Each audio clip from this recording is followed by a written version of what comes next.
दोस्तों नमस्कार, unlock study में आप सभी का स्वागत है। आज हम लोग प्रश्नावली 2.2 के प्रश्न संख्या 1 के ही तीसरे भाग को सॉल्व करेंगे। अगर आपको ये वीडियो अच्छा लगे तो एक लाइक कर दीजिएगा और चैनल पर नए हैं तो चैनल को सब्सक्राइब करके बेल आइकन को प्रेस कर लीजिएगा, जिससे हर आने वाली वीडियो का नोटिफिकेशन आपको समय समय पर मिलती रहेगी।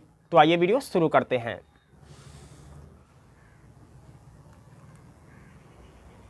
हल 6x² - 3 - 7x। तो भाग संख्या 1, 2 के तरह इसका भी हमें क्या करना है, शून्य ज्ञात करना है और शून्यकों तथा गुणांकों के बीच के संबंध की सत्यता का जांच भी करना है। तो सबसे पहले गुणनखंड करेंगे और गुणनखंड करते समय हम ये देख रहे हैं कि क्या है, पहले x² है, उसके बाद अचर पद है, उसके बाद x है।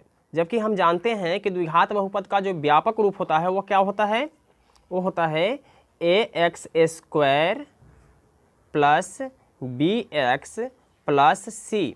यानी सबसे पहले क्या होना चाहिए, x² वाला होना चाहिए, उसके बाद x वाला होना चाहिए, उसके बाद कोई भी अचर पद होना चाहिए, 2, 4, 5 कुछ भी हो सकता है, ठीक है। लेकिन यहाँ x वाले को लास्ट में कर दिया है और अचर पद को बीच में कर दिया है, तो इसको हमें सही कर लेना है, ठीक है। कैसे सही करना है, ये जो द्विघात बहुपद का व्यापक रूप है इसके हिसाब से हमें सही करना है, ठीक है। तो सबसे पहले क्या करेंगे कि 6x², ठीक है, इसके बाद क्या है, x वाला है, तो x में क्या है -7x, -7x और अचर पद को लास्ट में करना है, यानी -3 को लास्ट में करना है। अब इसका हमें गुणनखंड करना है, तो गुणनखंड निकालने के लिए क्या करते हैं कि फर्स्ट वाले और लास्ट वाले को गुना कर देते हैं, ठीक है। तो 6 का गुना किससे हो जाएगा, 3 से हो जाएगा, यानी 6 का गुना हो जाएगा इस 3 से, तो 6 तिया क्या हो जाएगा 18। और इसका हमें क्या करना है, गुणनखंड करना है, तो 2 नमा 18, ठीक है, बचा 9 और 3 तिया 9। अब मेरे पास क्या है 2, 3 और 3, तो यहाँ से हमें 2 संख्या लेना है और ऐसा 2 संख्या लेना है जिसको गुना करने पर फर्स्ट वाले और लास्ट वाले को गुना करके जितना आया था उतना आ जाए और जोड़ने या घटाने पर ये बीच वाला संख्या आ जाए, ठीक है। तो आइए ट्राई करते हैं। 3 दूना क्या हो जाएगा 6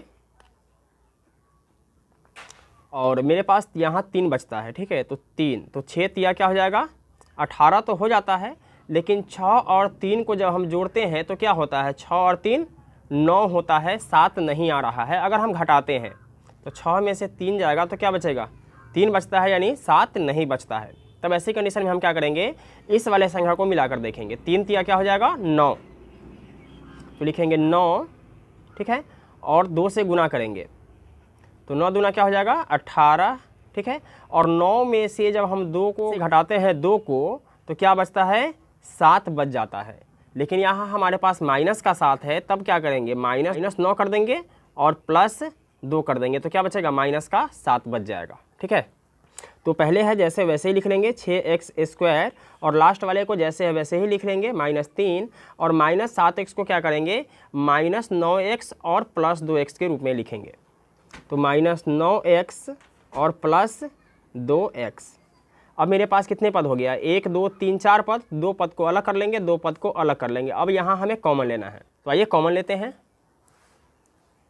देखिए 6x² - 9x में हमें कॉमन लेना है, ठीक है।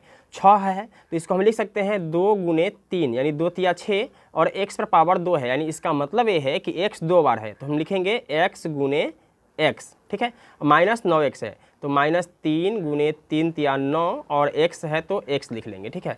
अब हमें ये देखना है इस चिन्ह से, यानी प्लस हो या माइनस हो, ठीक है, इसके दाएं तरफ और बाएं तरफ ऐसा कौन सा संख्या है जो दोनों तरफ है। तो देखिए 3 इसमें भी है और 3 इसमें भी है, x इसमें भी है और x इसमें भी है, यानी 3x क्या है दोनों में है, तो 3x को कॉमन ले लेंगे। तो इसमें क्या बचेगा 2 और x, माइनस है तो माइनस देंगे, इसके बाद क्या है 3, तो लिखेंगे 3, यानी कि 3x कॉमन लेने पर क्या बचता है इधर 2x और इधर क्या बचता है 3। अब यहाँ हमें कॉमन लेना है 2x - 3,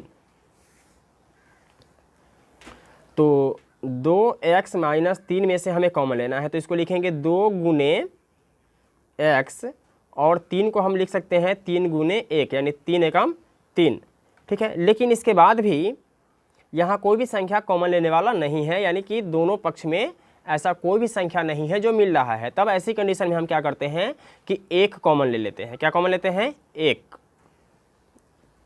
तो एक कॉमन लेंगे, तो अगर एक कॉमन लेते हैं तो अंदर में जितना रहेगा उतना ही लिख देंगे, 2x माइनस 3।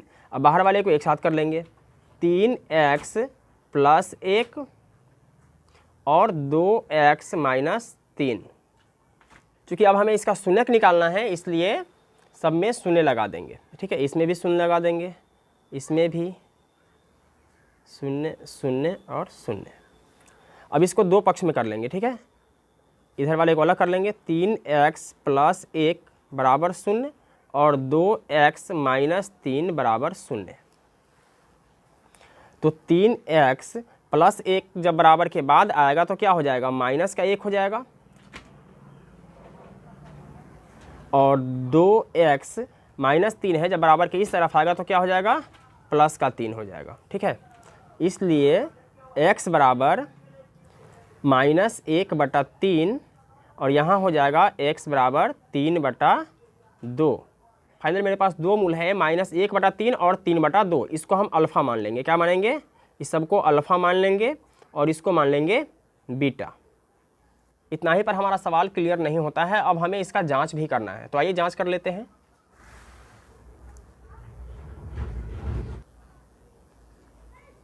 जांच क्या है, शून्यकों का योगफल। शून्यकों का योगफल, इसको हम बोलते हैं अल्फ़ा प्लस बीटा, ठीक है। तो इसका फॉर्मूला होता है माइनस x का गुणांक, क्या होता है, x का गुणांक बटा x स्क्वायर का गुणांक। तो शून्यकों का योग क्या है, अल्फ़ा प्लस बीटा, यानी अल्फ़ा का मान है -1/3 और बीटा का मान है 3/2 बराबर, माइनस है तो माइनस देंगे, x का गुणांक। तो आइए देख लेते हैं। तो x का गुणांक है -7 और x स्क्वायर का गुणांक है 6। तो लिखेंगे -7/6। अब यहाँ हमें बटा का जोड़ बनाना है, तो 3 और 2 का एलसीएम निकालेंगे, कितना आ जाएगा, 3 दूना 6, 6 में 3 से भाग देंगे 2, 2 एकम 2, तो ये हो जाएगा -2, प्लस है तो प्लस का चिन्ह देंगे, 6 में 2 से भाग देंगे 3, 3 तिया 9, ठीक है। और माइनस से माइनस कैंसिल हो जाएगा, क्या बच जाएगा, 7/6। अब यहाँ माइनस का 2 है और प्लस का 9 है, तो फाइनल क्या बच जाएगा, प्लस का 7 बचेगा बटा 6 और इधर भी है 7/6। यानी शून्यकों का योगफल जो है वह दोनों पक्ष में बराबर बराबर हो जाता है। अब हमें शून्यकों का गुणनफल निकालना है।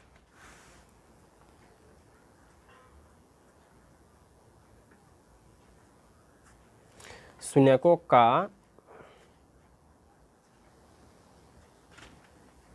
गुणनफल क्या हो जाएगा, अल्फ़ा गुने बीटा, ये क्या होता है, अचर पद, क्या होता है, अचर पद बटा x स्क्वायर का गुणांक।